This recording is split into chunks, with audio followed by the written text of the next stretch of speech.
अनंत्या, तुम कल भी पिज्जा खा रही थी और आज भी पिज्जा खा रही हो। हाँ दीदी, आपको खाना है? नहीं अनंत्या, और तुम भी मत खाया करो। पर दीदी ये तो कितना यमी होता है। अगर आपको खाना है तो खाओ, नहीं तो आप मत खाओ, मैं सारा खा सकती हूँ। ठीक है, तुम खाओ और मैं तुम्हें एक स्टोरी सुनाती हूँ। देख लेना, स्टोरी के एंड होते तक तुम जंक फूड खाना पक्का छोड़ दोगी। चलो देखते हैं आपकी स्टोरी कैसी होगी।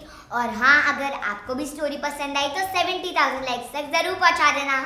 ये कहानी है अन्नू की, जो अपने मम्मी पापा के साथ रहती है। भाई उसे खाने पीने का बड़ा शौक था, लेकिन खाने के मामले में तो भाई किसी की भी नहीं सुनती थी। अन्नू, हम शर्मा आंटी के घर जा रहे हैं, वहाँ कोई शैतानी नहीं करनी है, ठीक है? ओके मम्मा। जैसे ही शर्मा आंटी के घर पहुंचते हैं, अन्नू के पेट में जोरों से चूहे कूदने लगते हैं और उनके घर खाने में दाल चावल बने होते हैं। पर आंटी, मैं तो दाल चावल खाती ही नहीं। तो आप बताओ बेटा, आप क्या खाओगी? अगर आप पिज्जा मंगवा दोगे तो मजा ही आ जाएगा। मुझे पिज्जा खाना बहुत पसंद है। अन्नू बेटा, कितनी बार समझाया है, ऐसे नहीं करते। पर मम्मा, आंटी ने ही तो बोला था ना। तुम घर चलो, फिर बताती हूँ। घर जाके तो आपको पता ही है क्या होने वाला है, लेकिन अगले दिन स्कूल में अनु अपने दोस्तों से मिलती है। यार, आज क्या खाएं? मैं तो समोसे खाऊंगी, तू बता। मैं सोच रही थी आज जंक फूड ना खाऊं, अब से मैं सिर्फ हेल्दी फूड ही खाऊंगी। अरे अनु को छोड़ो, और बताओ कौन कौन समोसे खाएगा? अरे एक काम करियो, साइड में थोड़ी लाल चटनी ज्यादा ले लियो। अन्नू बेटा, तुमने अपना लंच क्यों नहीं किया? वो मम्मा, मैं अपना होमवर्क करना भूल गई थी, तो लंच टाइम में मैं होमवर्क कर रही थी, इसलिए मैं लंच करना भूल गई। यहाँ अनु मम्मी को झूठ बोल देती है कि उसने होमवर्क नहीं किया, बल्कि वो तो कैंटीन में समोसे खा चुकी होती है। मम्मी, मुझे कुछ टेस्टी खाने का मन कर रहा है, प्लीज आप नूडल्स बना दो। अन्नू, आज रोटी सब्जी ही बनी है और वही खानी पड़ेगी, कोई नूडल्स वूडल्स नहीं बनेंगे। क्यों मम्मा, मुझे नूडल्स ही खाने हैं, मुझे रोटी सब्जी नहीं खानी। और अनु को नूडल्स नहीं मिलते हैं तो वो गुस्से से अपने रूम में चली जाती है। ओफो, क्या करूं मैं इस लड़की का, मैं तो तंग आ गई हूँ, सुनती ही नहीं है। लगता है इसके पापा से ही बात करनी पड़ेगी अब। आपने देखा, अनु आजकल बिल्कुल किसी की बात ही नहीं सुनती है, कहना ही नहीं मानती किसी का। अच्छा, चलो मैं बात करता हूँ अनु से। हाँ, एक काम करो, अब आप ही समझा लो उसको, यही ठीक रहेगा मेरे ख्याल से तो। पापा अनु के रूम में जाते हैं। अनु, क्या कर रहे हो बेटा?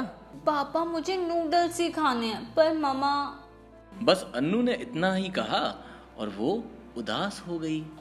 इतनी सी बात? अरे बेटा, उदास थोड़ी ना होते हैं। चलो मैं तुम्हें नूडल्स खिलाता हूँ, पर उससे पहले तुम्हें एक चैलेंज करना पड़ेगा। कैसा चैलेंज पापा? वो तो तुम जब चलोगी तभी पता चलेगा ना। ठीक है पापा।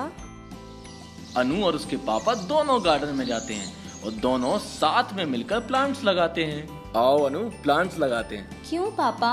नूडल्स खाना है ना? हाँ। तुम रोज इसका ध्यान रखोगी और रोज इसमें पानी डालोगी, ठीक है? ठीक है। अब भाई अनु तो अपने प्लांट का ध्यान रखना भूल गई, पर उसके पापा रोज पौधे में खाद और पानी डालते थे और उसके पापा का प्लांट हरा भरा होने लगता है। पापा, मेरा प्लांट मुरझा क्यों गया? अगर हम हेल्दी फूड नहीं खाएंगे तो बताओ बॉडी ग्रो करेगी क्या? नहीं ना। बेटा देखो, तुमने प्लांट्स को टाइम से ना तो पानी दिया ना उसमें खाद डाली, तो भाई पेड़ को तो मुरझाना ही था। पर मैंने अपने प्लांट्स को टाइम से पानी भी दिया, उसमें खाद भी डाली, उसकी एक्स्ट्रा केयर की, इसलिए मेरा प्लांट हरा भरा हो गया। ठीक उसी तरीके से जंक फूड खाने से तुम्हें एनर्जी नहीं मिल पाएगी, तो बहुत जल्दी थक भी जाओगे। तो भाई जंक फूड के लिए तो मैं बिल्कुल मना करूंगा, अब समझे बेटा? हाँ पापा, और आज के बाद मैं बिल्कुल भी जंक फूड नहीं खाऊंगी और सिर्फ हमेशा हेल्दी फूड ही खाऊंगी। तो देखा ना दोस्तों कि अगर प्लांट का ध्यान नहीं रखा तो प्लांट मुरझाने लगा। फिर तो ये हमारी बॉडी है। जंक फूड खाने में तो बहुत टेस्टी होता है, पर वो हमारी हेल्थ के लिए उतना ही नुकसानदायक होता है। आ गई समझ? हाँ दीदी। दीदी चिप्स लो। अनंत्या को तो समझ आ गया, अब बची ये। तो इसके साथ मैं वीडियो शेयर करती हूँ, तब तक आप भी अपने फ्रेंड्स के साथ ये वीडियो शेयर कर दो और टॉय स्टार को सब्सक्राइब कर दो। तो मिलते हैं हम आपको अपने नेक्स्ट वीडियो में। तब तक के लिए take care and bye bye.